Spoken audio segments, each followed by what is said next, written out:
Good day, everyone, and welcome to our Cell and Gene Therapy workshop. My name is Emma, and on behalf of Oxford Global, I'd like to thank you all for joining us today. Today, we have three fantastic presentations focusing on different aspects of improving quality and yield for viral vector manufacturing using osmolality. Our speakers in order of appearance will be Kendall Studd, Scientific Applications Specialist at Advanced Instruments, Adrian Sula, Process Development Scientist at the Cell and Gene Therapy Catapult, and Lucia Marani, Analytical Development Scientist at Oxford Biomedical. Following the three presentations, our speakers will then participate in a panel discussion to answer your questions. Please submit your questions through the chat option on the bottom of your menu display. If you would like a specific speaker to address your question, please ensure to include their name in your submission. There will also be polls available to answer following each talk. Please do take a few moments to fill these out. Finally, the full recording of the webinar will be made available to download on our secured website, and the details will be sent to you after the webinar. Without any more delays, I'd like to get started with our first presentation. Kendall, over to you. Hi, I'm Kendall Studd, Scientific Applications Specialist for Advanced Instruments. I just wanted to say thank you for joining this workshop today, looking at the use of osmolality to improve yield and quality within viral vector production and manufacturing. Advanced Instruments are extremely focused on cell and gene therapy as a whole right now, and we aim to prove today how the incorporation of this critical process parameter can potentially significantly improve your bioprocesses. On today's agenda, we'll be focusing on osmolality as a key parameter within all sections of the cell and gene therapy workflow, from upstream and downstream to then your fill, finish and final product. Included in that, I'll be taking a look into retro and lentiviruses in particular also. And then to conclude, I'll be presenting what AI can provide to you as a customer, looking to include osmolality testing into your laboratories. We'll also be putting some questions to the audience via the chat box throughout the workshop, and we would really appreciate it if we could get as much feedback as possible, as this in turn will help us help you. To start things off, although most of you will be probably aware, osmolality is defined as the concentration of particles or solutes dissolved in a solution, expressed as osmoles of solute particles per kilogram of solvent, or milliosmoles. Solute concentration in process fluids is an important parameter required in bioprocessing to achieve consistent results.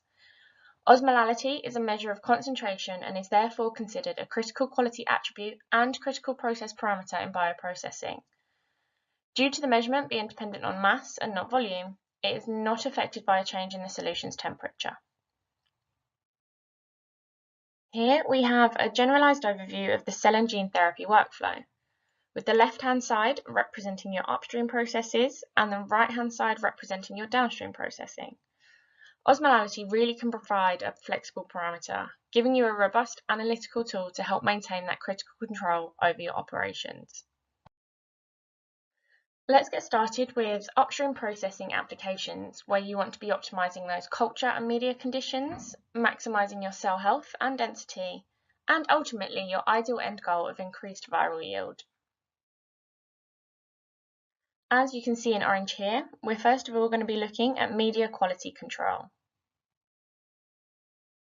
Media QC is a commonly known use case for osmolality. However, there is now evidence of a growing trend in biopharma of outsourcing media from external vendors. This calls for heightened QC for these off-the-shelf media and similar testing for in-house manufacturing. Cells need a physiologically relevant environment, so osmolality is a key parameter. There is clear evidence that falling out of specification affects the growth rate and productivity of HEC293 cells, obviously a key cell line for a lot of viral vectors. This can then be compared to the more stable nature of monoclonal antibodies, which are less susceptible to environmental changes. Obviously, once you have your chosen cell line and your media within the correct specification, you need to be able to optimize your conditions for that cell culture expansion. First off, I wanted to show the usual use case for osmolality within cell culture monitoring. The key to the use of osmolality is that of optimization. You can incorporate osmolality testing to have that in-process check for optimal cell growth and health, as well as a check for any potential contamination, which could in turn lend itself to a batch deviation and therefore batch failure. In summary, osmolality is capable of telling you whether your cells are happy, if they're being productive, with the potential to increase this, as well as the use of osmolality to potentially reduce your risk of aggregation. So how exactly does this work? If you take stem cells as an example here, osmolality has been seen as an important process parameter which has the ability to preserve cell viability and productivity. Various parameters are also obviously going to come into play here, such as pH control or various feeding strategies, but these all will in turn impact the osmolality within your cultivation conditions. You are also wanting to keep that osmolality within your set specification. An extreme osmolality within your media, for example, can compromise your cell growth rate of your stem cells. However, it has been shown that a high osmolality can actually be used to slow cell growth to then maximize your productivity. The information shown here is somewhat incorporated into the collaboration advanced instruments have had with Cell and Gene Therapy Catapult. We are so excited for Adrian to present to you this incredible new data which has so much potential to change your upstream workflows and improve and increase not only yield but quality too. Moving on to one of the final upstream use cases, that of vector stability. Stability is a huge critical quality attribute for any product. For viral vectors, this attribute is perhaps more critical because of the need to preserve stability throughout processing. Here, you can see some highlights from key publications about retroviral vector stability. At the top left here, the literature showed that higher media osmolality contributed to improved vector stability and cell productivity. Why? Well, for one, higher osmolality has been associated with a lower cholesterol to phospholipid ratio, contributing to higher stability, which was shown in the second publication on the right here. Another factor is sugar metabolism. Increased levels of sorbitol positively correlates to a retroviral stability and productivity. I'm going to talk in more detail about a couple of these papers shortly and show how this research can then provide evidence and data into the furthering of work within lentiviral vectors and the inclusion of osmolality testing.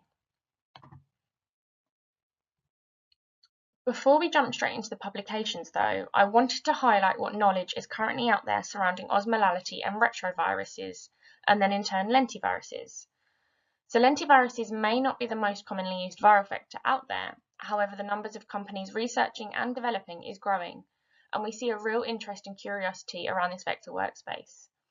You will note that we also have Lucia Morani presenting later in the workshop, who is able to give us a real insight into how osmolality testing is incorporated into Oxford Biomedical's lentiviral work. So, there is current evidence to show that osmolality influences the overall stability for retroviruses. And there is also evidence that lentivirus stability can lend itself to a decreased risk of aggregation. So a logical conclusion would be to say that if osmolality can influence stability in retroviruses, it would also be relatable to the lenti stability and ability to aggregate. Moreover, it is also known that osmolality can influence the productivity in both retroviruses and the subset of lentiviruses too. And I hope to support these statements and hypotheses with my next few slides. This is one of the publications we saw earlier. It is by Anna Corradina and it is surrounding vector stability. Looking into this paper in more depth, it details how osmotic pressure can play a role within vector stability, focusing on retroviral vectors. I've included the abstract to the article here, and I wanted to highlight what I think are the key parts which can be taken away from the literature. It first highlights how one bottleneck or pain point in the achievement of high titers of retroviral vectors is simply down to the instability of the vector itself. Within the research, the cell culture media was raised from 335 milliosmoles to 500 milliosmoles, using either ionic or non-ionic osmotic agents. What was seen was that the infectious vector inactivation rate was inversely correlated with the osmolality of the production media, therefore concluding that the use of these higher osmolality medias actually enhanced vector stability. It was also seen that with the addition of sorbitol to increase the osmolality, the production rate also increased. The last significant section of the data showed that the smaller percentage of cholesterol to phospholipid ratio in the membrane the more stable the viral vector. To summarise what this data found, it can be said that the use of osmolality testing to manipulate that increase in cell culture media increased the stability of the viral vector, and therefore a higher yield was achieved within production of the retrovirus. Moving on to the next publication, again Anna Corradini was involved here, which looked at both retroviruses and lentiviruses and the challenges scientists are seeing today. The data shown here also supports the idea that the higher the osmolality, this time increased with the addition of either glucose or fructose, the increased cell productivity. They also took note of the cholesterol to phospholipid ratio, with this all again suggesting that when having various parameters and additions to your media, the more likely you are to improve your viral stability and productivity. If this is the case for retroviruses in particular, why can it not be the case for lentiviral vectors too? We've talked through various upstream applications within cell and gene therapy. Now we can look into the downstream ones, where we should be checking that raw material concentration and performing in-process monitoring to maximize purity, stability, and yield.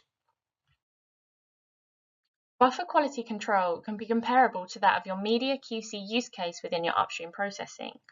However, we do have some more in-depth data for this specific application. I mentioned earlier that osmolality is independent of temperature, making it a great parameter for bioprocessing. As we move into the downstream uses, I want to visit some data from an investigation completed in 2019. Across a wide range of buffer and buffer component concentrations, we see that osmolality provides a consistent and predictable measurement, specifically when comparing that to conductivity measurements, which are shown here in this second row of graphs. While not perfectly linear, these curves in the top row show how osmolality is a great orthogonal tool to not only the conductivity measurements, but pH also.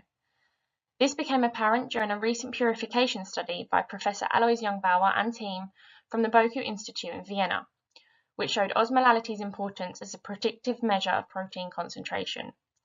Although the paper doesn't focus on proteins, we do see real relevance within the cell and gene therapy workflow, and hope that the paper and the data shown here can be seen as a starting point for a discussion around the significance of osmolality testing within downstream processing.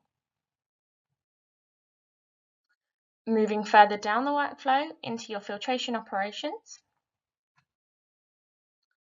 osmolality can be used to verify the completion or quality of concentration within your ultrafiltration diafiltration steps.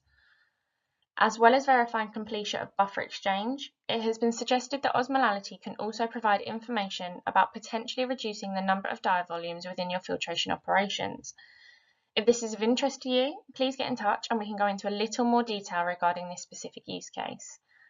Additionally, we are looking for insight or a collaboration which can look at osmolality as a potential parameter used to check and minimize vector aggregation to generate more data to support this publication listed. The specific study here looked at using osmolality to check the levels of different excipients, such as magnesium sulfate, sodium chloride, arginine, and lysine, to name a few, which can all prevent aggregation of AAV2 vectors. To focus in more on the use of osmolality to confirm the completion of buffer exchange, I have included two examples and also this bar chart to show how it could exactly help. Example 1 is the use of osmolality to simply check the efficiency of buffer exchange by measuring your permeate, whether that be a single measurement, a duplicate, a triplicate, all dependent on your lab's SOP. Example 2 is related to the chart, showing how you can assess the optimal number of diavolumes needed within your filtration operations to then potentially minimize this process if you are able to confirm you have reached your osmolality specification previous to your maximum number of diavolumes. So what we are basically saying is that by monitoring your osmolality trend, you can determine when that plateau has occurred and can therefore reduce the number of diavolumes necessary, in turn saving you time, money and resources within this section of your workflow. We were lucky enough to have Kevin Lin, formulation scientist at Alexion, present for us last year, and he was able to discuss this osmolality use case in more detail within his experience at Alexion. If you would like to know more, we can share this video with you to watch at a later date.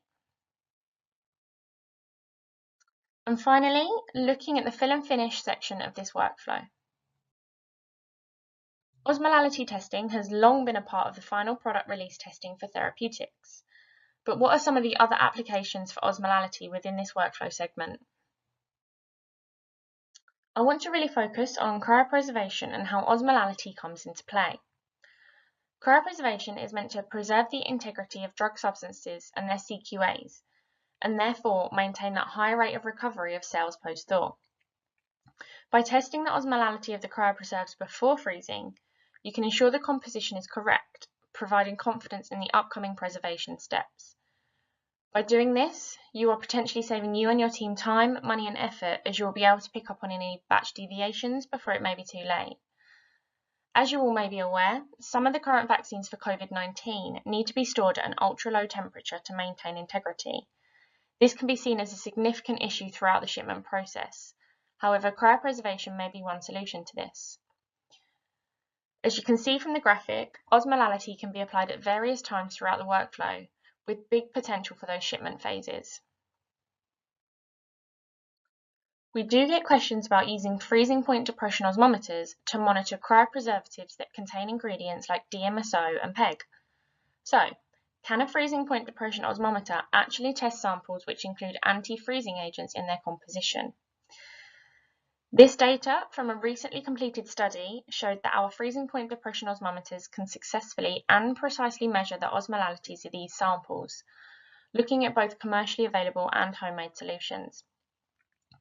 Cryopreservative formulations are known to have a higher osmolality range, as can be seen here, with these specific solutions starting from over 1,000 milliosmoles, and even at that higher end of the 2,000 mark, the osmometer showed sound reliability and repeatability for all recipes tested, supported by the standard deviation and coefficient of variation results.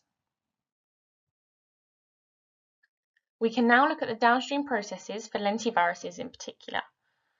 It is known that lentiviruses are produced with the help of serum, which ideally assists in that optimization of cell growth and vector stability. Albumin can also play a role within vector stability when looking more at the downstream processing side of things. However, with the drive now to reduce the use of serum as they are bovine derived, what is it that can be put in place to help improve that vector stability and for the optimization of cell environment? Of course, osmolality would be my answer here. If you incorporate osmolality testing within your process, whether that be upstream, downstream or both, you are adding that extra check or process parameter to your process, keeping tabs on those critical quality attributes that are so key to maintaining an efficient workflow. This can then be brought back to the work done by anaconidemia.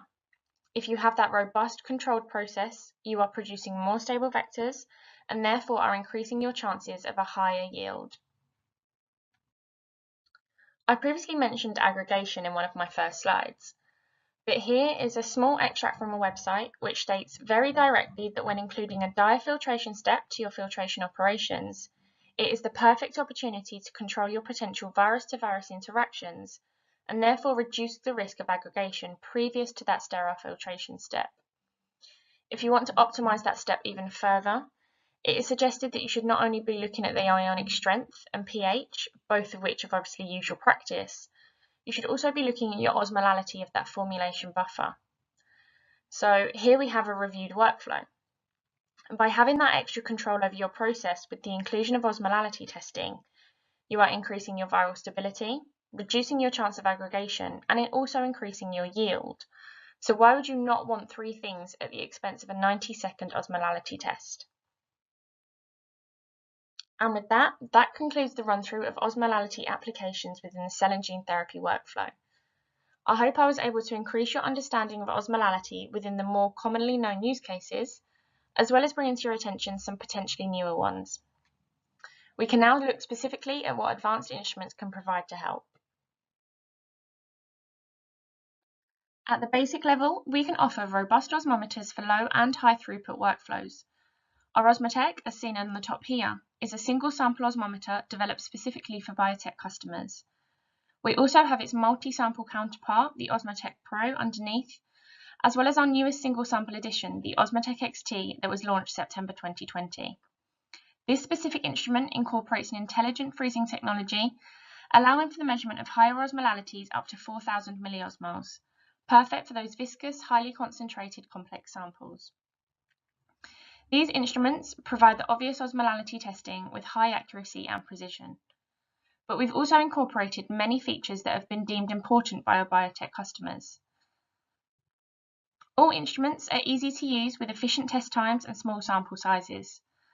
There are significant data management and connectivity features which make for secure and efficient management of electronic data. There is 21 CFR Part 11 compliance, and another new feature launched with the XT is the second electronic signature for that review and approval of data. All features here are really giving you that full compliance with all Alcoa principles and data integrity regulations, whether that be within the expected GMP environment or even within your R&D and less regulated areas, which are now seeing an increase in need for these integrity features. And like I've already mentioned, the higher range for the XT, giving you the ability to accurately and precisely measure previously difficult samples. I also just want to make you aware of a new instrument we are currently working on, a new technological development including a 96-well plate-based osmometer, which will be able to meet those demands we are seeing within upstream cell culture development. It will be targeted at users of the AMBER and other high-throughput automated systems. So all that is left to say is to watch this space. We recognise that a growing field with ever-changing regulations requires flexible devices. You can see here the data connectivity options of the latest instruments, which vary from the ability to connect to a LIMS or a LIS, to being able to network share, and also using a remote web server to access your data. All these options allow for the easy integration of the osmometers into any work environment, especially that of a GMP-compliant lab. We have developed a thorough portfolio of support options for customers, from installation and training to IQ/OQ validation packages, which then specifically allow for that easy installation and qualification of your new device, without the need to develop your own procedure, saving you both time and money. We also offer service packages that include preventative maintenance and technical support when needed. Thank you for listening today, and I really hope I have shown you the flexibility of osmolality testing and the osmometers that can help you within bioprocessing. On the right-hand side here, we have a document we at AI have produced, looking into all of the applications for osmolality within the production and manufacturing of cell and gene therapy products, which is available on our website. Here is the link you'll need to access this and many other documents, white papers and application notes that are available on our website. If you want to contact me further, please don't hesitate to drop me an email at the address shown. Otherwise, I'm active on LinkedIn and will get back to you as soon as possible. One more question from me today. So we know that regulatory guidance within these sectors are at some point unclear and are ever-changing and ever-evolving, but we would love to hear your thoughts on this topic. Please see the chat box for the question and let us know your experience surrounding this common discussion point in cell and gene therapy. Next up on the agenda, we have Adrian from Cell and Gene Therapy Catapult, who is going to present this brand new data we are all so excited to bring to the world of pharma. We know there are 3 common pain points within viral vector production and manufacturing: the yield, the quality, and the workflow efficiency, and we hope that with this new data we can improve all 3. Again, thank you for your attendance today, and I hope you enjoy the rest of the workshop. Thank you very much for that great presentation, Kendall. Attendees, you should now be able to see our first poll on your screen. This will be up for the next few moments. Please do go ahead and add your responses now. Fantastic, thank you so much for responding. We can see that it seems to be quite an even split between all 3 options, with only a few of you outsourcing as only measured in QC. Our next poll should be available now. Fantastic, thank you again for your quick responses. I can see the majority of you aren't sure, and then the next popular answer is audit trail. That's great. Our speakers will comment on these during the Q&A following the presentations. Next up, we have Adrian Sula presenting. He is Process Development Scientist at the Cell and Gene Therapy Catapult. Adrian, thank you for joining us. Over to you. So my name is Adrian, and today I have a presentation of the impact manufacturing. So I will show you today part of a collaboration between Advanced Instrument and Cell and Gene Therapy Catapult. So this is because there are still a lot of challenges on AAV manufacturing. So we can still see some low process yields. Some unit operations are still not optimal. And of course, a lot of people know that the costs are still relatively high. So here on this slide, you can see a generic process for AAV manufacturing, where you start with your cell expansion, you then go into a stir tank bioreactor for production. And then finally, for the upstream, you have to disrupt the cells in order to release your AAV. So you can do that with a chemical lysis, for example. And then you go to the downstream, where you can do clarification, then followed by capture, polish, ultrafiltration, and deair filtration. So today, I'm going to focus mainly on the upstream, but I will also talk about the impact it can have on both upstream and downstream. So here at Catapult, we have different platforms for different purposes. So we can do some screening and DOEs at a very small scale, so 15 ml. Then we can do some optimization at 250 ml with a scaled down model. And finally, we can scale up to 2 liter or 50 liter. And the data I'm going to present have been generated at small scale, so 15 ml and 250 ml scale. So the process parameters used to generate those data are the following. So we are using HEC-293 suspension cells. We are doing a transient transfection with AAV1 serotype. And the media we use for this experiment is balanced CD, which has a pH between 6.7 and 7.4 and an osmolarity range between 280 to 320 milliosmol.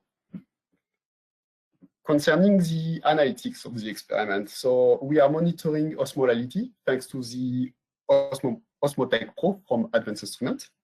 We are also monitoring cell counts and viability, metabolite. We are assessing transfection efficiency 1 day post-transfection thanks to flow cytometry. And we are analyzing titer thanks to qPCR and ELISA for viral genome and total particle. So today I have 2 data sets from 2 different experiments. So I'm going to start with the first one. And during this first experiment that happened at small scale, 15 ml, we went to have a look at the impact of shifting osmolality during the AAV manufacturing process.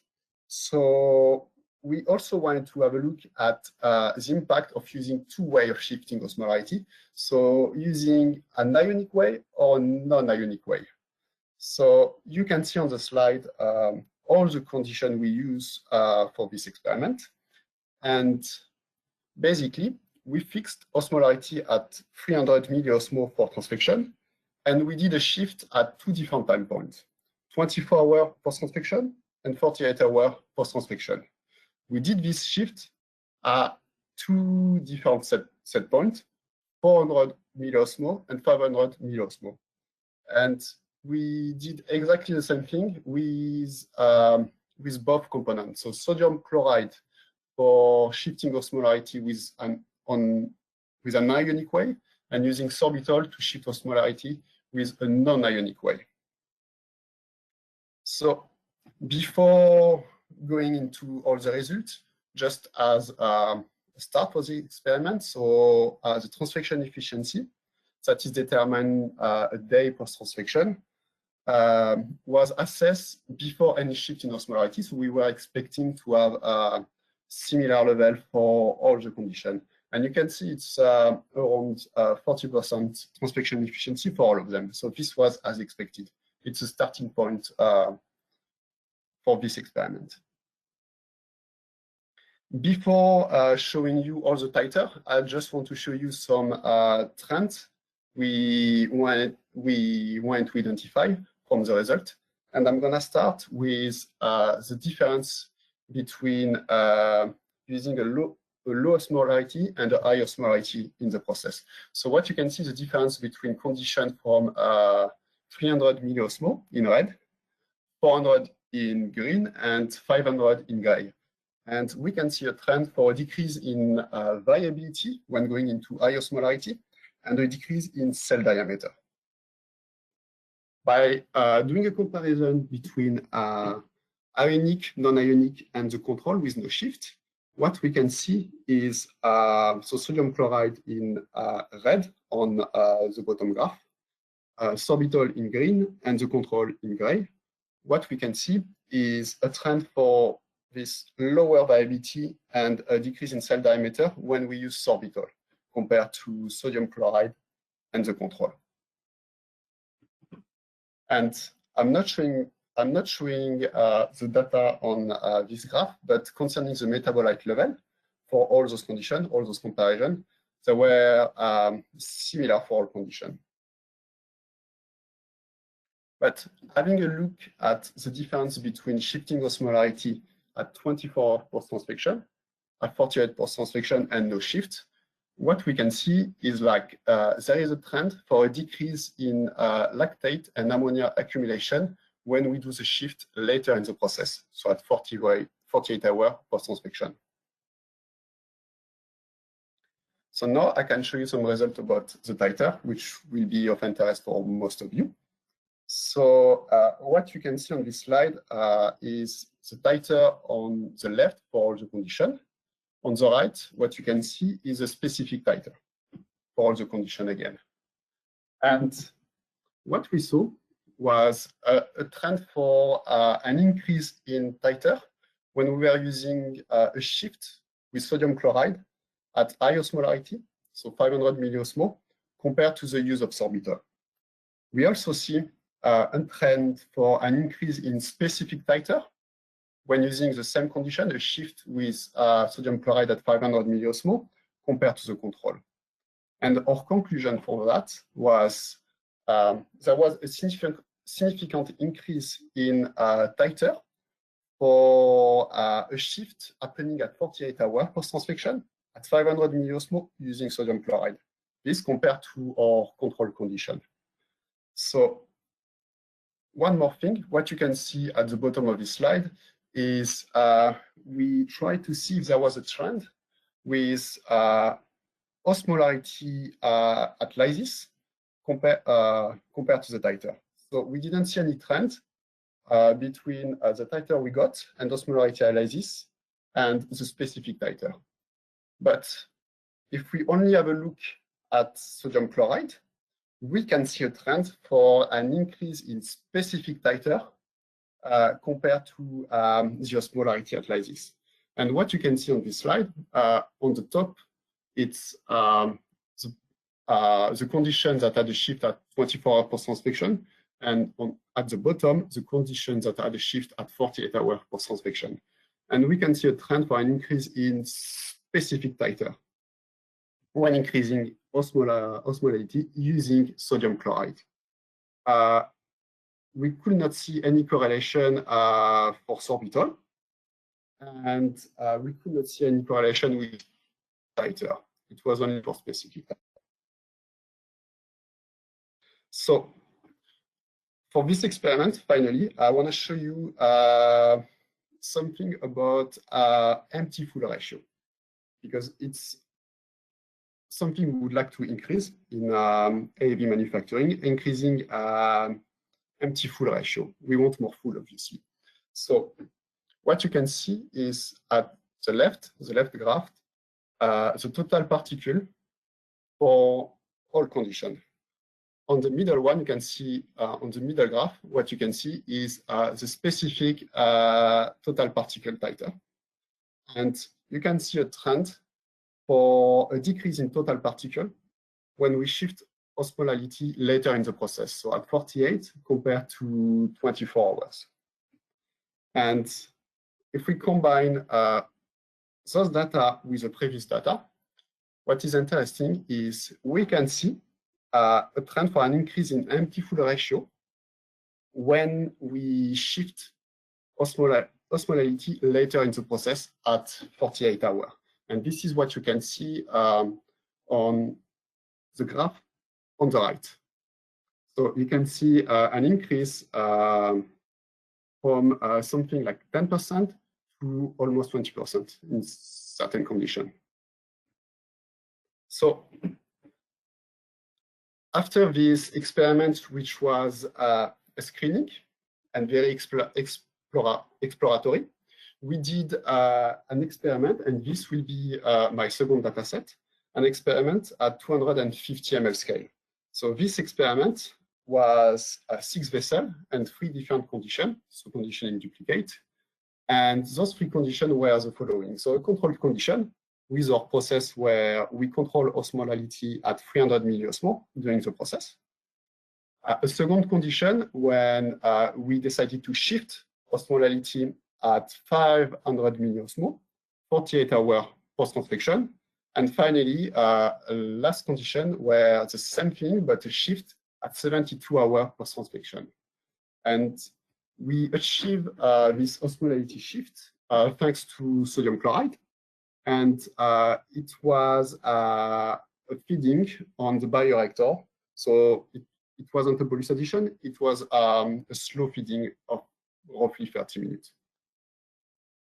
So during this condition, during this experiment, we wanted to basically have a look at the distribution of our AAV between the cell and the supernatant. So that's why we decided to go for lysis at 3 different time points to assess this distribution.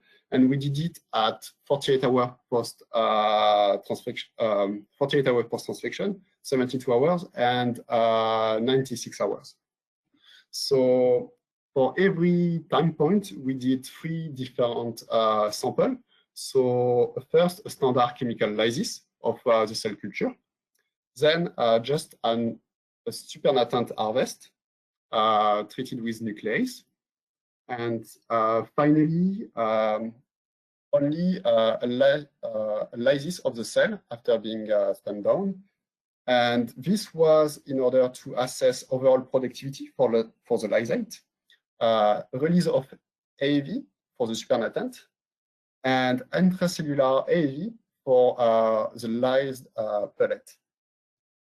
And one thing to know about this experiment is we decided to extend the production period.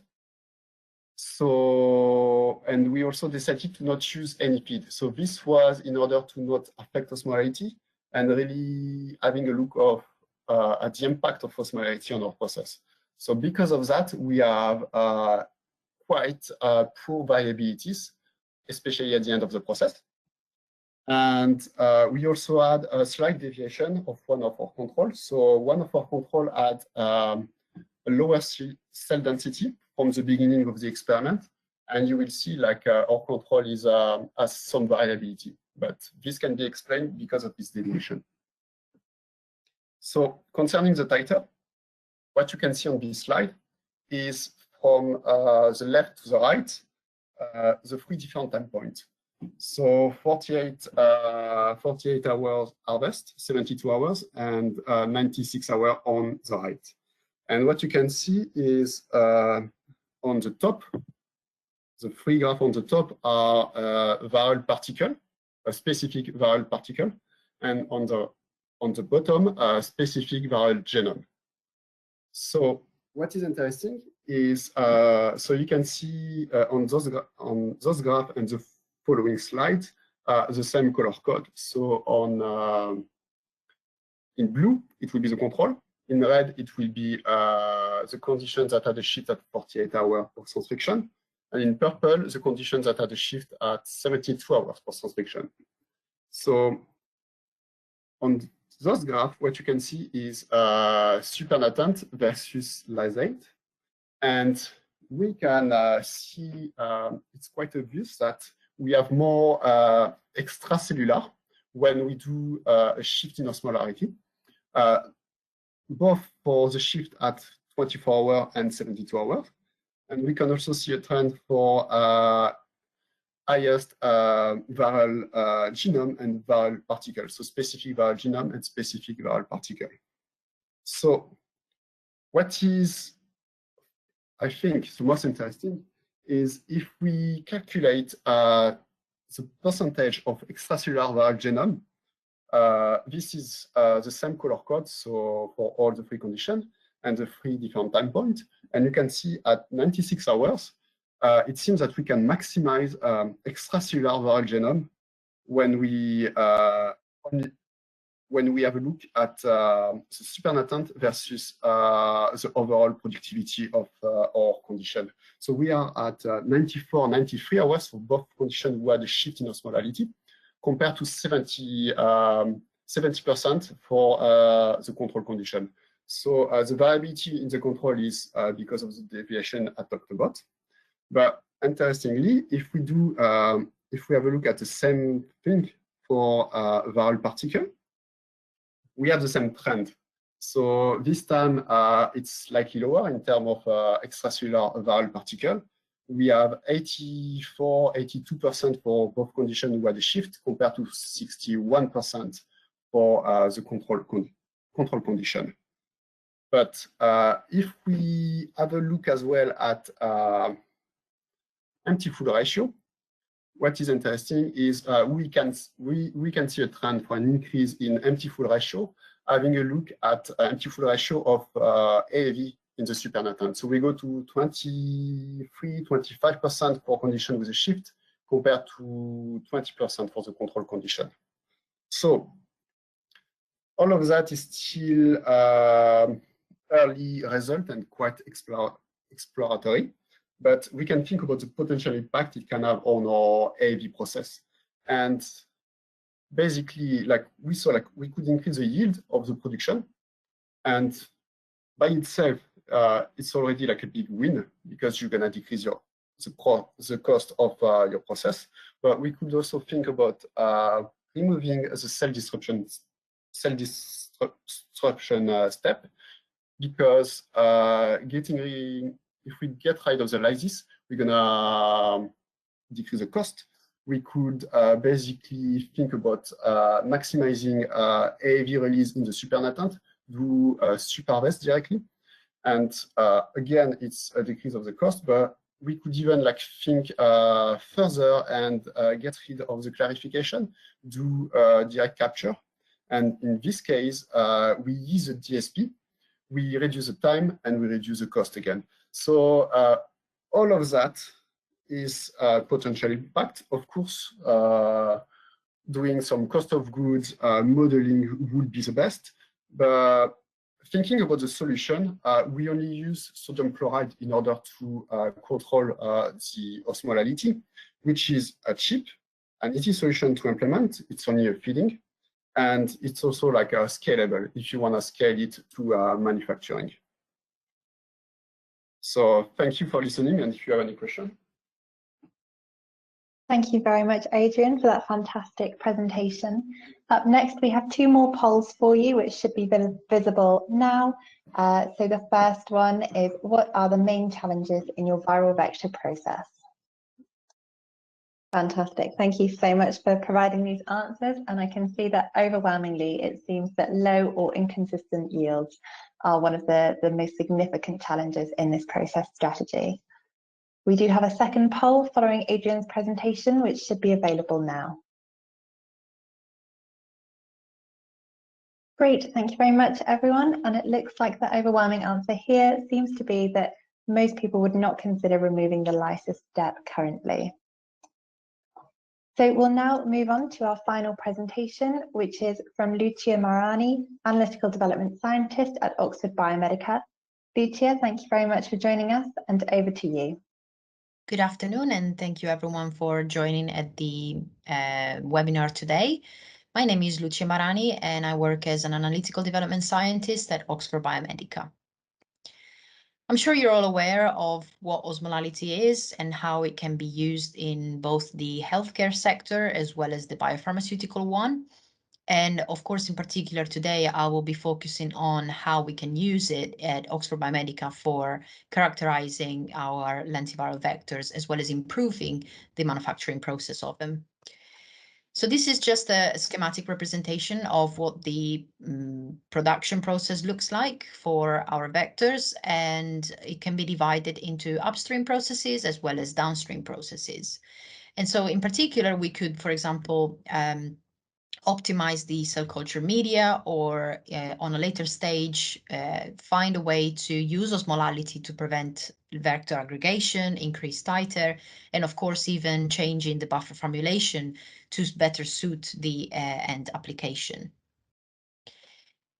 I will be talking about different stages of the manufacturing process and different samples, but for most of these samples, I will be focusing on the very last of the stages. So I will start by showing you how we used Osmotec single sample microosmometer to develop a method for osmolality testing of lentiviral vectors.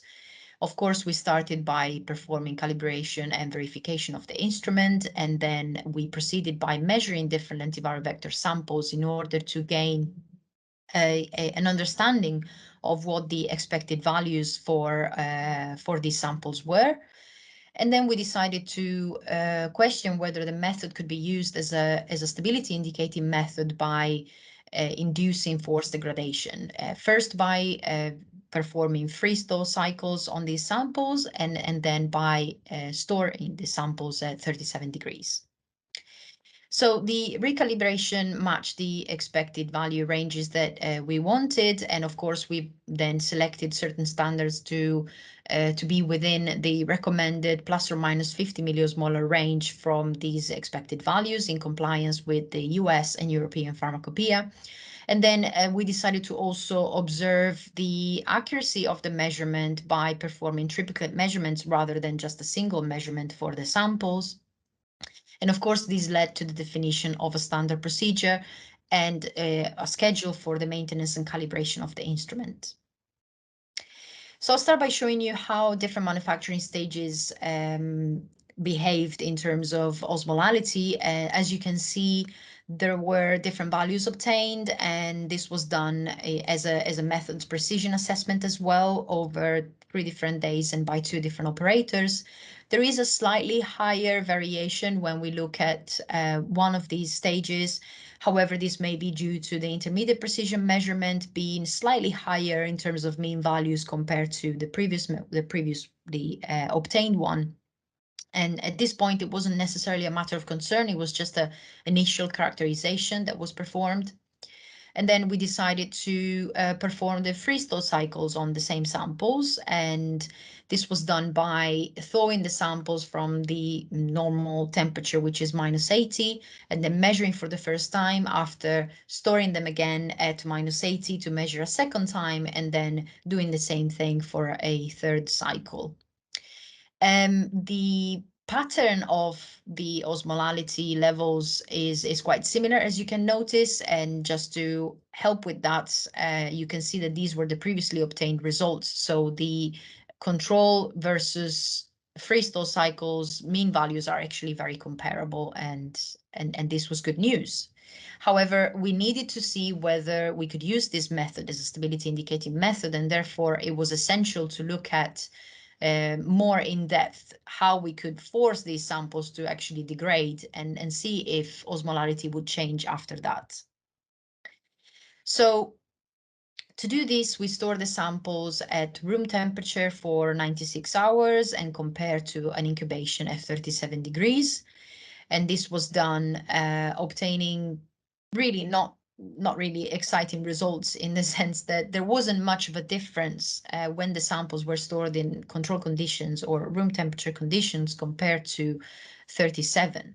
So it was necessary to extend this degradation, and also to, in that case, to use as control samples that were stored at -80 degrees, which is indeed the standard storage temperature. And this was done up to day 11. So as you can see, there is an increase in variation after time point 6, and this variation is also showing not only increased variation, but also higher values of osmolality, mean values of osmolality overall. there wasn't a huge difference at the end in terms of mean values, but you can see that there is indeed a higher variation when the samples are kept at 37 degrees. And this was also observed for other samples. As you can see here, we have another example, and this was again comparable to two other samples in the same kind of formulation buffer. The overall mean values are very comparable from control to 37. However, there is a slightly higher variation when the samples are kept at 37 degrees. So this is probably suggesting that there is something happening, but we're still not seeing anything major in terms of changes or changes in mean values overall at the end of the experiment. Until we obtain results from this sample specifically, in which the storage at 37 degrees caused it not to be homogeneous anymore. And of course, having a homogeneous solution before measuring osmolality is essential. And that's why these values are marked in red, is because they were above the accepted value for variation that we set in the method. And probably a little bit different from previous results. This time, the overall mean values for osmolality were lower rather than higher or similar to control. This is not necessarily negative or positive. It has to be taken as it is because, of course, this is due to the sample not being homogeneous anymore, and therefore the measurement cannot be accurate enough to give us a certain value. So to summarize, we observed how different manufacturing stages and different samples will require the use of different standards for the daily verification, and there was no impact in osmolality values when the samples were freshly thawed and measured compared to after they underwent 3 cycles of freezing and thawing. There is a noticeable increase in variation after the samples were forced in degradation after 7 or 8 days at 37 degrees. And also this showed higher variability and loss of accuracy over time, especially for one sample in particular. So to conclude, the method was set up as a GMP method in the company, and it is now part of the stability indicating assay portfolio run at OXB. There is, of course, great interest in integrating the osmolality testing also in other parts of the manufacturing process to improve the both the upstream and downstream processes for lentiviral vector production. And these last points was about testing different formulation buffers as controls in the forced degradation conditions to try and understand whether the lack of a homogeneous sample was due to the buffer itself or other components within the actual product. And with this, I would like to thank you everyone for your kind attention. And of course, I'm very happy to take any questions, whether now in the chat or feel free to contact me via email afterwards. Thank you very much, Lucia, for that great presentation. We now have one final poll for you all to answer, and then we'll get straight into our panel discussion.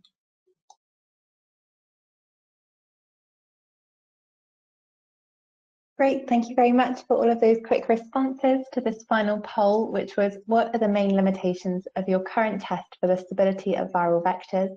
And it looks like the result overwhelmingly was that you outsource your vector stability testing.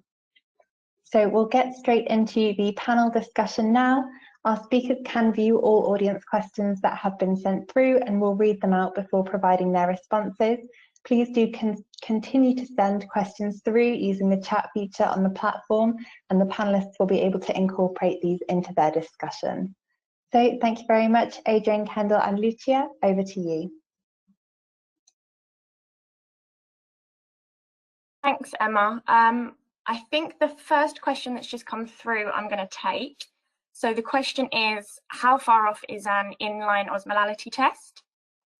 So we actually get this question very commonly at advanced instruments, and a lot of our osmometers are used at line, but in terms of inline or online sensors, it is something we're looking into, and we are really focused on getting an instrument out there. However, unfortunately, we don't really have a specific date or a timeline to give you. But yes, it is something we're working on, and we hope to bring this out in the future at some point. So thank you for that question. Okay, so I think there's a second question that's come in for myself. I'm not sure about Adrian and Lucia, but a question came in regarding cryopreservative formulations and how do our osmometers actually measure these more viscous samples with components such as high PEG and or mRNA. So first of all, going back to my presentation, which looked at the Osmotec XT, this instrument actually is using a newer intelligent freezing technology. So what that means is it's got an optimized cooling engine inside. It's able to actually freeze to lower temperatures than some of our other instruments. And we can actually measure these more complex samples with components such as these higher viscous excipients such as PEG.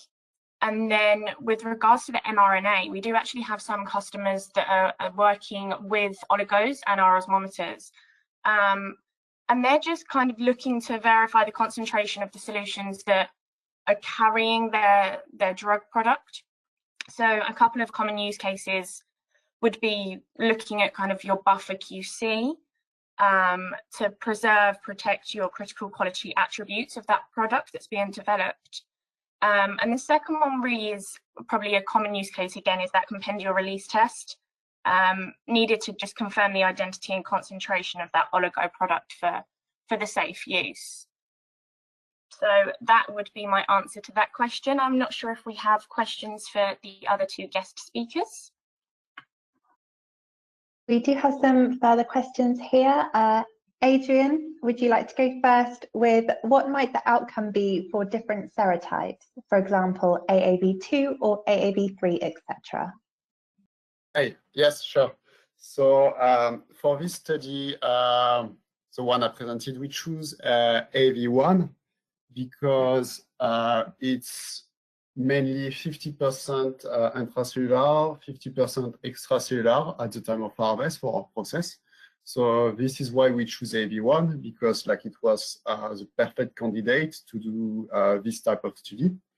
But I would expect to see a similar trend with another serotype.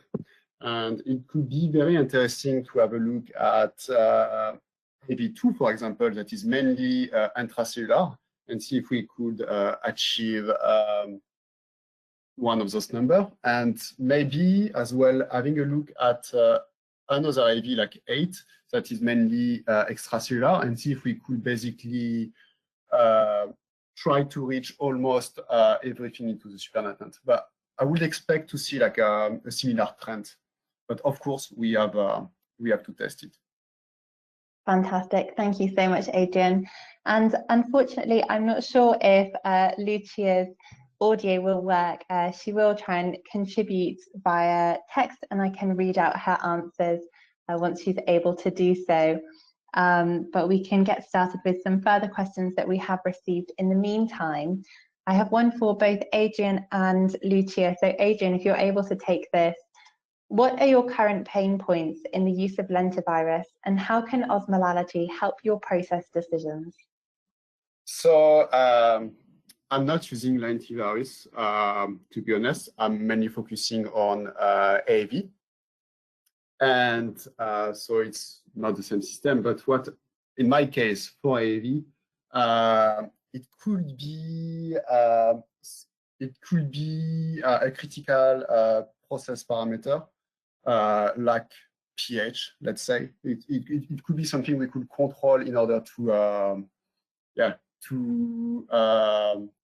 maximize our production, but as well be like part of, I don't know, we can think about like a CQA or something like that in the future. But for lentivirus, I'm sorry, like I cannot answer that. No problem, Adrian. Thank you very much for that. And I have Lucia's response now to the previous question.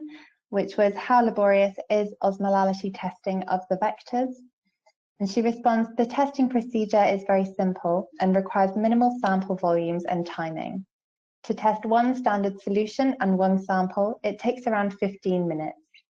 The training of new operators requires around 1 hour, and so far we have encountered no issues raised by other users on performing osmolality testing with our osmometer. So thank you very much, Lucia, for that. Kendall, I have another question here, which may be our final question, and perhaps applicable to both you and Adrian again. The integral data integrity / management features of the osmometer were mentioned. Can the panel discuss the requirements for data integrity in their workflows? Is there any concern regarding data integrity?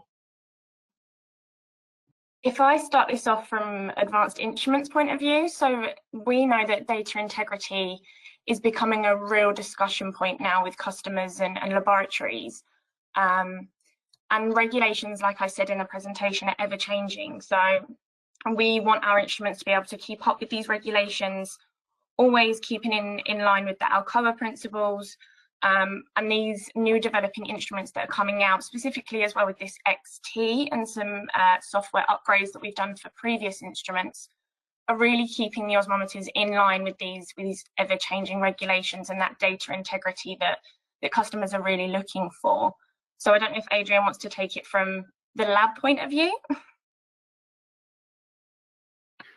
Me, what I would see to be really beneficial in the future is what we discussed before, like to have like a new instrument inline, online, and currently like it's basically like using an external probe. So we can achieve data integrity, but of course there is room for improvement. Fantastic, that's great. Thank you so much, Kendall and Adrian, and thank you, Lucia, again for participating via text. I believe that is all the questions that we have received today, so that brings this panel session to a close. Thank you very much for your questions, and once again, thank you to Kendall, Adrian and Lucia for this excellent workshop. This webinar is part of the run-up to our Cell UK in-person conference, part of the Cell Series UK, which will be taking place on the 28th to 29th of October 2021 in London. If you would like further information on the conference or would like a copy of the conference programme, please contact the marketing department or visit the conference website. On behalf of Oxford Global, I'd like to thank everybody for joining us again, and I'd like to say a big thank you once again to our speakers who have put a lot of time and effort into making sure this webinar was as interesting and valuable as possible. All that remains to be said is to have a great day, and we look forward to welcoming you to one of our future events. Thank you.